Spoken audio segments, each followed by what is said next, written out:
4 power x plus 1 equal to 32। এটা হচ্ছে নবম শ্রেণী 4.1 উদাহরণ 5 এর অঙ্ক, মোস্ট ইম্পর্টেন্ট অঙ্ক। এটা পরীক্ষায় আসে। তোমাদের এখন 2 নম্বরের অঙ্ক, অনেকগুলো অঙ্ক আসে না, 2 নম্বরের অঙ্কগুলোতে এটা আসার সম্ভাবনা সবচেয়ে বেশি। খেয়াল করি সবাই। তাহলে সমাধান করো। এটা হচ্ছে আমার প্রশ্নটা আমরা যদি এখন করতে চাই 4 পাওয়ার x প্লাস 1 ইকুয়াল টু 32, ঠিক আছে। দুইটা পক্ষ যখন থাকবে তখন আমরা বা লিখি। কি লিখি? বা লিখি। আমরা যদি 4টাকে ভাঙাই তাহলে কি হবে দেখো তো, 2 স্কয়ার দিলে হবে না? 2 স্কয়ার ইন্টু x প্লাস 1 পাওয়ার x প্লাস 1, 2 স্কয়ার 2 দুগুণে 4, x plus 1 power x plus 1 equal to 32। এখন 32টাকে যদি আমরা ভাঙাই, দেখো আমি একটু রাফ করে এদিকে, 32টাকে যদি ভাঙাই, 2 দিয়ে যদি ভাঙা তাহলে কত হয়? 16 দুগুণে 32, 2 দিয়ে ভাগ করলে 8 দুগুণে 16, 2 দিয়ে ভাগ করলে 4 দুগুণে 8, 2 দিয়ে ভাগ করলে 2 দুগুণে 4। তাহলে 2 কয়টা দেখো তো, 1 2 3 4 5। তাহলে 2 পাওয়ার, 2 উপরে পাওয়ার 5 দিলে কি হবে? 2 উপরে পাওয়ার যদি কি দিই 5 দিই তাহলে 32। ক্লিয়ার? তাহলে 2 পাওয়ার কত? 5 ইকুয়াল টু 32। একটু ক্লিয়ার? বা 2 এর জায়গায় 2টা থাকবে, 2 এর জায়গায় 2টা থাকবে বেস, 2 দিয়ে x গুণ করলে 2x।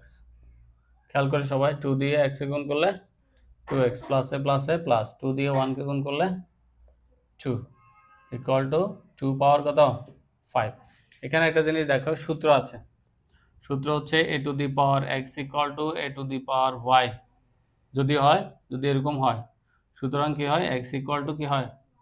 y হয়। এই সূত্রের সাথে মিল করে দেখো বেজ একই না, এই দুইটা বেজ একই না। খেয়াল করো, এখানে 2 আর এখানে 2 একই কিনা। তার মানে বেজ বেজ কি হবে? বাদ যাবে। বাদ গেলে 2x প্লাস 2 ইকুয়াল টু 5, বা 2x প্লাস 2 ইকুয়াল টু কি হবে? 5। ব্যাপারটা বুঝাইতে পারলাম? এই সূত্রের সাথে মিল করে a to the power x equal to a to the power y যদি হয়, তাহলে এটা সমান x ইকুয়াল টু কি হবে? y হবে। তাহলে x সমান কি হবে? y হবে। বেজ একই হইলে বেজ বাদ যাবে, পাওয়ার একই হইলে পাওয়ার বাদ যাবে। আমরা গত ক্লাসে করেছিলাম, যারা মিস করছো তাদের জন্য। খেয়াল করো, এটুকু কি বোঝা গেছে? তাহলে এই 2 আর এই 2 এই যে বাদ গেছে, এই সূত্রের সাথে মিল করে এ বাদ যাবে, x equal to y, x equal to y হবে। এটা x যদি হয় এটা y। ক্লিয়ার? ওকে। বা আমরা যদি 2x টাকে রেখে দিই, 2x টাকে রেখে দিলে 5, এটা প্লাসটা পক্ষান্তর করলে মাইনাস কি হয়ে যাবে? 2। বা 2x ইকুয়াল টু 5 থেকে 2 গেলে কত? 3। সুতরাং x এর সাথে 2 এর সাথে কিসের সম্পর্ক? গুণের সম্পর্ক। যদি হয় তাহলে কি হয়? সেটা ভাগ হয়ে যায়। সুতরাং x ইকুয়াল টু 3/2। এটা হচ্ছে সমাধান। ক্লিয়ার? আস্তে আস্তে করতে করতে হয়ে যাবে। এগুলো আরো অনেকগুলো অঙ্ক আমরা করব, অনুশীলনীতে আছে সম্ভবত। এই ধরনের অঙ্ক অনুশীলনীতে আমরা পাবো আশা করি। ঠিক আছে? এটা হচ্ছে 4.2 বিশেষ করে অঙ্ক। এই যে এখানে আছে 17, এই যে 17 নাম্বার, 17 18 19 20 এই অঙ্কগুলো এই ধরনের। ঠিক আছে? 4.1 এর অনুশীলনীতে যখন যাব তখন এই অঙ্কগুলো থাকবে।